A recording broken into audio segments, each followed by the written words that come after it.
Hello survivors and welcome to another video. In this video we're going to be looking at the League's Season 3 Season Store and basically going over all of the characters, breaking down which characters are the best ones to go for, and also determining when's the best time to go for some of these characters, whether it's better to go for them straight away or wait to nearer the end of the season. So first off, we're going to go through basically how you acquire season tokens. It's the same as it was last season with a slight mix. Obviously there's milestones within solo leagues. Every time you hit a milestone you will get these season tokens. Do realize that the counter, as you can see it right now, it says I have under 43,000 tokens in total for solo leagues, but I have already received this 700 token reward. The way you can see how many league points you have accumulated so far is you click on your character avatar on this screen. In the top right hand corner you can see it says my name, lockdown, underneath it's got Clementine, and you just click on the picture of your character and there it shows I've got 80,000 so far. And that means I'm going to be obviously closer to the next milestone. I'm only 18k away from the next milestone. And if you get up to 460,000, that's enough tokens to claim one of the unique characters, the 15,000 token unique character in the season store. So it is worth trying to get up to the 220s, 325s at least, just to try and get, at least part way to a character. Another way of doing it is within faction leagues. The higher your faction league, the better rewards you're going to get in terms of the season tokens. My faction did recently transfer regions, so we had to start over again, and that's obviously going to slow anyone who transfers regions within their faction down. But obviously I think in the next update there is going to be a change where you can transfer your faction as well, so that's going to help factions that want to switch regions in the future. Now the last way you can get these tokens from within leagues is if you click on events, you go to schedule. If you scroll right to the end, the home stretch, there is season tokens available within solo leagues, at least there was last season, and it was boosted within faction leagues as well for the last home stretch. Not by much, I think it was like an extra 20% in faction leagues, but it was about 2,000 to 3,000. I can't really recall in platinum for the home stretch in solo league. So again, just a little bit of a boost, nothing spectacular, but it is a nice boost if you're very close at the end.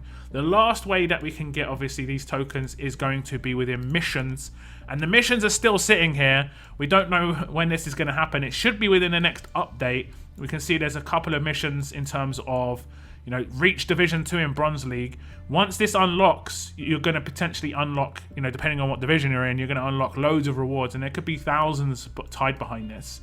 And the same with this one, another few thousand tied behind this. You could potentially reach the next one of the solo challenges, and for me 300,000 solo trophies would get me 18,500 season tokens.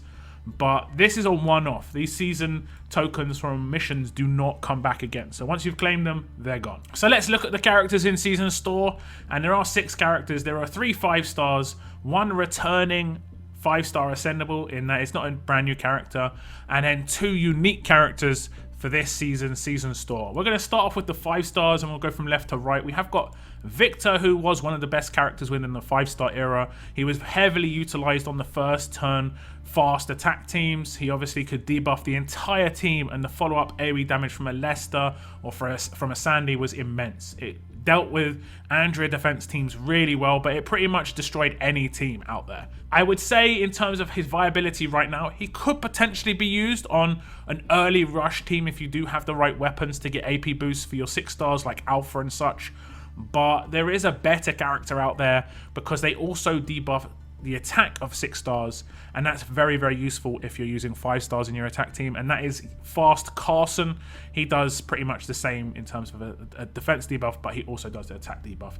But if you can't get him and you do have the right team set up already, Victor could be very useful. If he becomes an ascendable, he could be okay, but we have got some defense down characters already within fast characters. We have got Connor, we did have the login bonus of Javi, so he's not going to be like a one-off. But you could be a fan of this character. He has got a very particular look, got body parts hanging all over him. And I think he was a favourite for a lot of people just because he did look very different to a lot of other characters. We'll look at Jackson now, and in terms of him as a character, I don't think he's that great. He has got a decent heal in 50%, but when I look at him, I just basically think he's a weaker version of SR Zeke, where SR Zeke does exactly the same power in heal, but it does 25% over 2 turns, so it's 50% overall. But SR Zeke boosts defense and boosts attack, whereas this guy removes attack penalties and defense penalties. However, if there are no attack penalties and defense penalties on a character, that half of the rush is completely useless. You know, nothing happens. Or at least SR Zeke's buff is always going to apply, unless obviously there's an overriding buff that's stronger, but it will always apply and it will always be useful. In terms of his leader skill, I mean, he has a leader skill. Attack and HP, it's just a little bit of something. As a 5-star, I don't think he's spectacular, but if he did ever become ascendable, he is a rarer character, and it is going to be hard to pick him up elsewhere. Now, we did see Eric recently made an ascendable, and he did get revive added onto his rush, and as a 5-star, he was just okay-ish. He had an okay leader skill.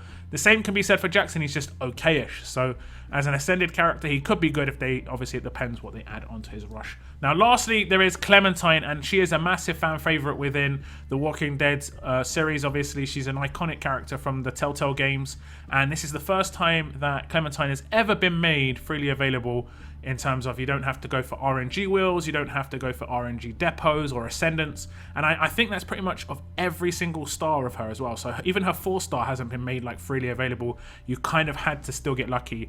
With the 4-star though, you probably should have got her by now, but the 3 5-stars that she's got, the fast, the alert, and now the tough, very hard to get unless you just get lucky. As a character, she's okay, but I think most people would probably just claim her because they're a big fan of Telltale, big fan of Clementine, which I can completely get behind. She is in the 5-star token wheel, so I would hold off until the end of the 40 days. I think Victor might be in there as well. So if you do want these characters, just be patient. You could get them in the next 40 days, and then you don't have to waste 6,000 season tokens, which is actually quite a lot of season tokens if you compare it to how much these ascendable characters cost. Twice the cost is Garrett, who we're going to look at right now. I don't think Garrett is too good. Unless you have a team already set up with good defensive tough characters and good defensive fast characters, potentially Garrett could be a good leader, but you can counter that team quite easily. You know, strong characters just instantly counter that team. You're going to have stun on attack. They're not going to take any trait damage. They're going to do trait damage to potentially half that team.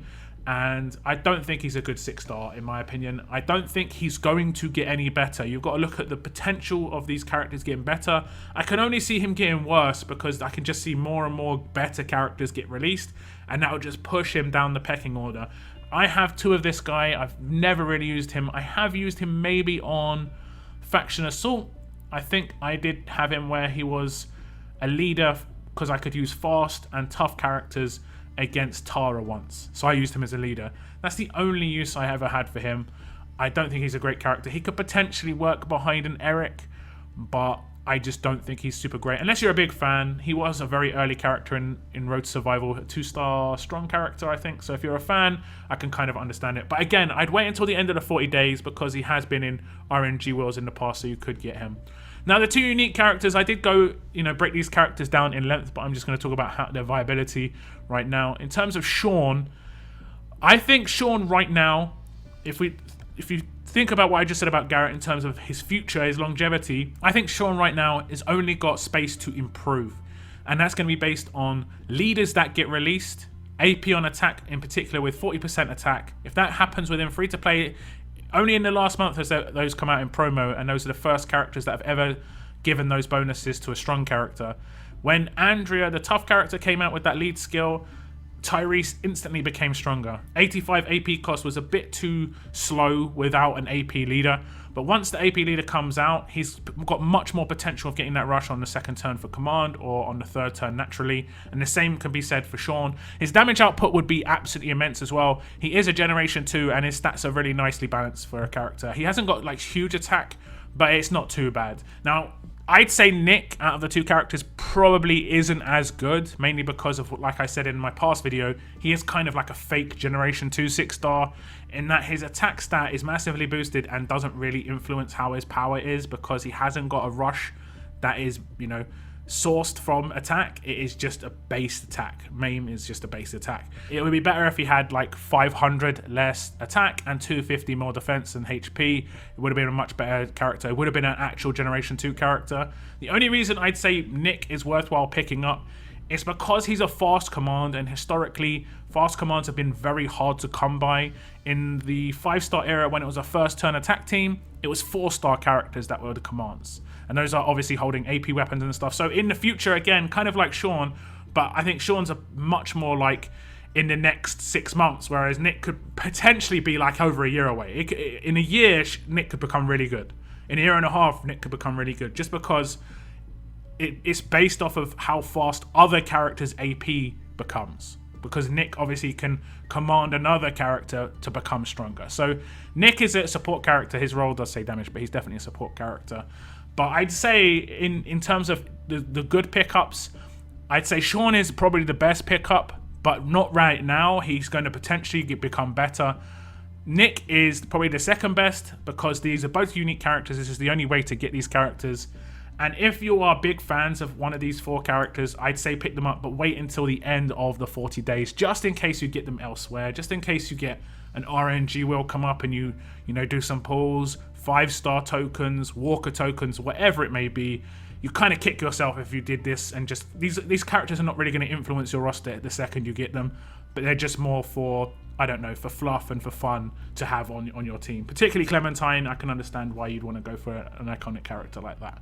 So do tell me what you think about these characters. Which characters are you going to aim to go for throughout the season? Like I said, I'm definitely going for Shawn and Nick just because they're uniques. One thing to mention with Shawn and Nick, you can get them to tier 2 as a 6-star, and then you have to start using the gear from the League store within the Gold League store, and that's these and these. There was a breakdown on the forums, and it did come out to be cheaper than buying things like GPS and canteens and stuff like that, but the big difference is you have to buy these through the store, whereas you don't have to buy these pieces of gear through the store because you could have them elsewhere, especially watches and radios. I think most people have got excess in these two.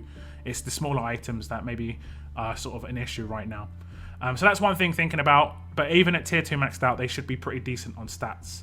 But that's the end of my video. Thank you very much for tuning in, guys. Do tell me your thoughts on the characters in this season store. And as always, guys, keep on surviving, guys. Keep on surviving.